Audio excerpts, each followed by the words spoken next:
Welcome back to another episode of Rock Boys Football. It's been an extremely exciting last couple of days and weeks for this Michigan program. Not so much in the 2024 year, but on the recruiting trail, like there's starting to become a lot of simmering momentum for this Michigan team. And I think most notably around the number one prospect in the 2025 class, quarterback Bryce Underwood. And we've talked a lot about Bryce Underwood. The Michigan fans who've been rocking with the fellas for the last couple weeks and months know, and I don't use this term lightly. Bryce Underwood to me is a program changing kind of recruit. I think he's the most talented quarterback we've seen come out of high school since Trevor Lawrence. And again, I don't use that term lightly, but this is how talented I think Bryce Underwood is. And as you continue to play this out, obviously committed to LSU, the Michigan fans who are listening and kind of locked into what Michigan's doing on the recruiting trail, it started with some smoke that I think a lot of us Michigan fans were awfully skeptical of. And as the last couple of days and weeks have played out, that smoke, it's getting a little bit smokier. And I think it's getting a little bit more real for Michigan getting in the recruitment of Bryce Underwood. Want to have the conversation of a couple of different things. One, talk about why Michigan has a shot to land Bryce Underwood. Want to talk about why Michigan might not land Bryce Underwood. We're to talk about the pros and cons of Bryce Underwood winding up at Michigan.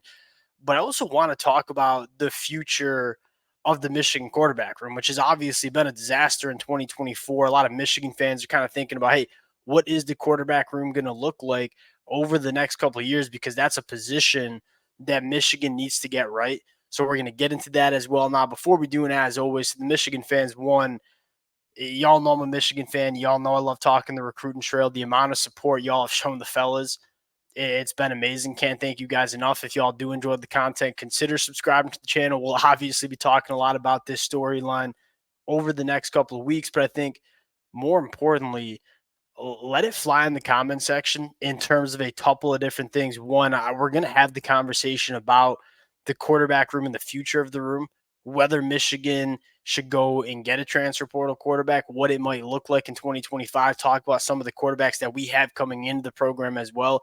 Would love to hear, some feedback and opinions from you guys in the comment section. Without further ado, let's get into this one. Let's start with uh, I guess we could start with just a 20-second elevator pitch on Bryce Underwood, 6'3.5", 205, 4-year starter at the high school level. There's not a box that Bryce Underwood, in my mind, does not check. He has a massive arm. He's a phenomenal athlete, great size.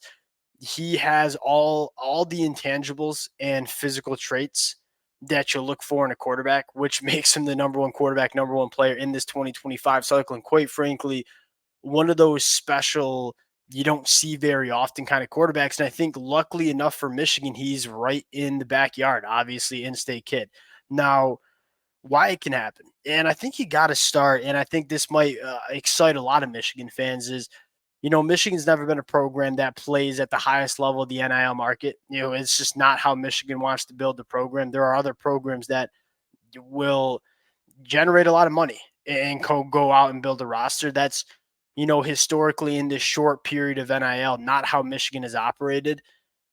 For this recruit, this situation, it sounds like Michigan is going to be playing kind of in the big leagues when it comes to NIL, which it should excite Michigan fans in terms of where the recruiting efforts are going in general. Where look, not money's not going to win every single commitment, but there are a lot of really good football players that you need to be competitive with in terms of the NIL department to land their commitments. And if Michigan wants to continue to compete at the highest level of college football, there's got to be a certain level of NIL support that goes into it.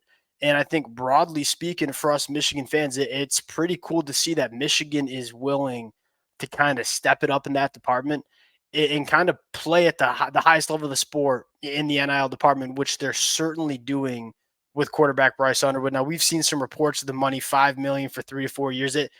It's a lot of money to get a quarterback like Bryce Underwood. I think that kind of further goes to support how good we think this kid is. That's where it starts, right? I think you look at Bryce Underwood and say there was always going to be a certain level of NIL commitment to get yourself in the door. in this recruitment. Now it seems like coming down to LSU and Michigan, which I think is good, right? The less parties involved with Bryce Underwood, the better.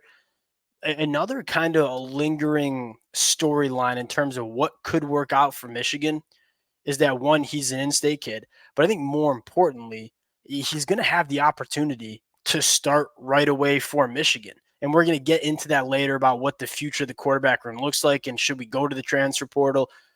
At the end of the day, Michigan lands the commitment of Bryce Underwood, which again, we're just kind of in wait and see mode. Bryce Underwood immediately comes the favorite to start as a true freshman quarterback in 2025. The question is, can LSU make that same pitch? Now you have Garrett Nussmeier, who's a redshirt junior. He's playing good football, has another year of eligibility. I think it kind of depends for LSU in terms of one, they got a better quarterback room than us in terms of the depth too. They got some other good quarterbacks in that room that are might be the future starting quarterbacks. But I think more importantly, it kind of goes down to Garrett Nussmeier. Garrett Nussmeier, obviously a tough game against Texas A&M late Saturday night. If Garrett Nussmeier decides to stay one more year, I think that helps Michigan in this case. Because again, I don't know how important starting year one is for Bryce Underwood, but we see time and time again for these elite cats, they want to play. They want to get on the football field. And if Garrett Nussmeier decides to stay one more year, Nuss is going to be the starter for LSU in 2025. Bryce Underwood is not going to get an opportunity, at least in my opinion, to start for LSU in the 2025 year. If that's the case, I mean, Michigan not only playing, big time ball in the NIL department, but I think more importantly, in-state kid, and now the opportunity to come in and start right away, that kind of just bolsters up the offer package for Michigan to land a quarterback like Bryce Underwood.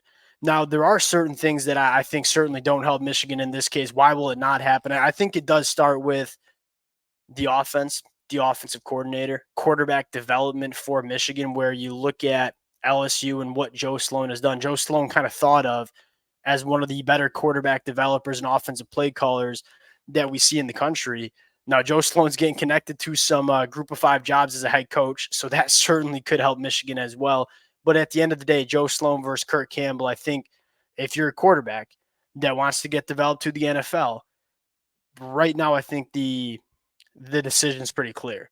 Like Joe Sloan and LSU are going to get you ready more. Are we going to see a change at the offensive coordinator position post 2024 for Michigan? That's certainly a conversation. But if there was one thing that makes me as a Michigan fan, cautiously optimistic about getting too excited about Bryce Underwood, it is that from a development standpoint, as we sit right now, I think the decision between what offense and what coach you want to go play with, it's pretty clear it's LSU. Now, there's some things that could change until pen has to hit the paper. But as you sit right now, if the NIL packages are very similar and it now comes down to, hey, what situation is better me for quarterback development? I don't think there's going to be a ton of Michigan fans that are getting up there and making the argument that Michigan's a better spot right now as we sit right now in terms of developing quarterbacks than what you're seeing going on with LSU. And so that's probably what makes you a little bit concerned. Now, what gets lost in all this Bryce Underwood conversation, at least in my opinion, is Michigan does have some, I think, exciting quarterbacks that are coming into this program. Now, obviously, it starts with the true freshman right now, Jaden Davis, who I know there's a lot of Michigan fans that want to see him get an opportunity this year. I'm kind of anxious to see if we get that at some point during this year. You have Carter Smith coming in 2025. Carter Smith's a developmental quarterback. I think he's very talented. I think there's some serious ceiling to Carter Smith, but I also think that there's a reason he's not a top 50 national cat.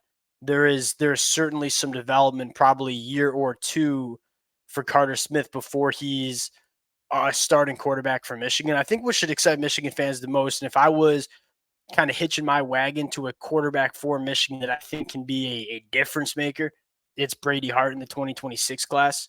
So that's obviously a couple of years away. And I think the ideal solution for Michigan, you land Bryce Underwood in 2025. You have him for a couple of years. Then you go to Brady Hart. That's that quarterback runway that if Michigan wants to maintain success, you got to start developing that quarterback pipeline. That, to me, is the ideal situation. Now, the second conversation is if Bryce Underwood commits to Michigan, should Michigan still go get a transfer quarterback?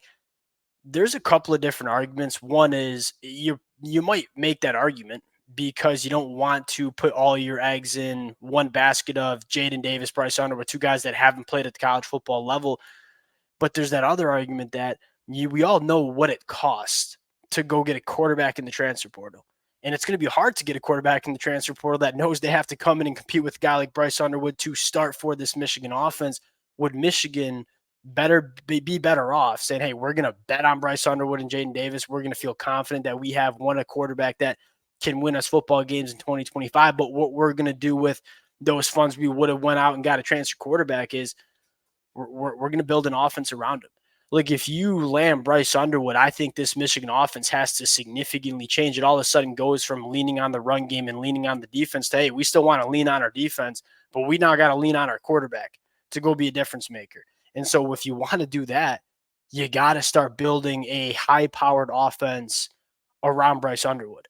And so what I'd rather see Michigan do is from a personal standpoint, from a roster building standpoint, I kind of run these ideas in my head all the time is if we get Bryce Underwood, I'm going to bet on Bryce Underwood and Jaden Davis and one of them to be a really quality starting quarterback in 2025. I think it'd be Bryce.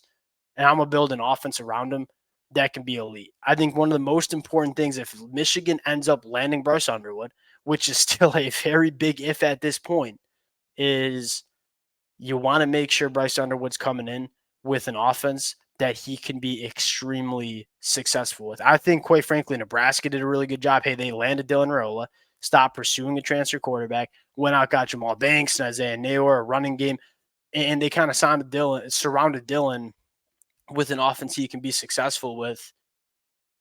That's kind of the method I would take for Bryce Underwood in Michigan. Now, again, we're kind of talking hypotheticals here. If Bryce Underwood does commit to Michigan, obviously, if he does, we're all going to be extremely fired up. Again, I think a program changer. And then we'll get into the conversation of what to do around Bryce Underwood. But right now, we're going to continue to monitor it. I think there are things that are trending Michigan's way. Most importantly, we're willing to play ball in NIL. And I think more importantly, what if Garrett Nussmeier comes back for another year? What if Joe Sloan takes a group of 5 head coaching job where he's high on a lot of different boards? That could really help Michigan in this situation. We'll see how it plays out. We'll close it out there. Again, let it fly in the comment section. Appreciate you guys rocking with it. Going to be an exciting next couple of weeks and months for this Michigan program in the offseason, on the recruiting trail, in the transfer portal. We'll close it out there. Appreciate you guys. We'll talk to y'all later. Peace.